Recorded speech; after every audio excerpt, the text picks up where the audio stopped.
Hello అండి, welcome to my channel. బాగున్నారు? ఈరోజు వీడియో వచ్చేసి ఉదయాన్నే ఎన్నో పోషకాలు ఉండే మల్టీ దోశను మనం తింటే ఎంతో ఆరోగ్యము, బ్రేక్ఫాస్ట్ చాలా మంచిదండి. ఇలా చేస్తే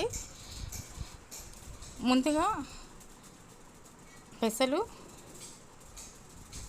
రాగులు, మినప్పప్పు, పొట్టు మినపప్పు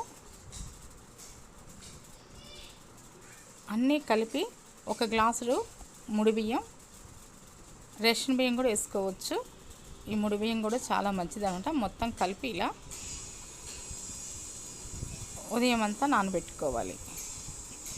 సాయంత్రం నానిన తర్వాత శుభ్రంగా 3-4 సార్లు కడిగి వంచి మిక్సీ జార్లో వేసి మిక్సీ ఈ విధంగా పట్టుకోవాలి. ఇలా నైటు గిన్నెలో పోసి ఇలా పెట్టుకొని ఉదయాన్నే మనం చూస్తే చక్కగా పొంగుతూ ఉంటుంది. చట్నీకి తయారీ విధానం అండి. ముందుగా పల్లీలు, తర్వాత పుట్నాలు, 5-6 ఎండుమిర్చి వేసి ఇలా వేయించుకోవాలి.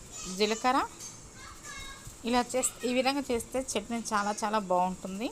చాలా టేస్టీగా కూడా ఉంటుంది అనమాట. ఆయిల్ కొద్దిగా వేసి వేయించుకోవాలి.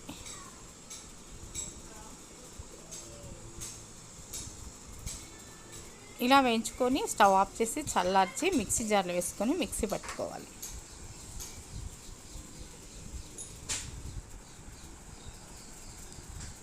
ఇడ్లీలోకి కానీ దోశలోకి కానీ చాలా చాలా బాగుంటుందండి. ఈ విధంగా చేస్తే మిక్సీ పట్టిన తర్వాత తాలింపు పెట్టుకోవాలి. ఇలా ఒక గిన్నె పెట్టి ఆయిల్ పోసి ఎండుమిర్చి, పోపు గింజలు అన్నీ వేసి గుప్పెడు కరివేపాకు తుంచి వేస్తే చాలా చాలా టేస్టీగా ఉంటుందన్నమాట. ఇలా వేగాక తాలింపు చట్నీలు వేసేసుకోవాలి. వేసి మొత్తం కలుపుకొని ఈ విధంగా చేస్తే చట్నీ చాలా చాలా బాగుంటుందండి. పుట్నాలు వేస్తే కూడా చాలా బాగుంటుంది చట్నీ. చూడండి ఉదయానికి ఎలా పొంగిందో. ఇలా పొంగాలి పిండి. బాగా కలుపుకోవాలి పిండిని.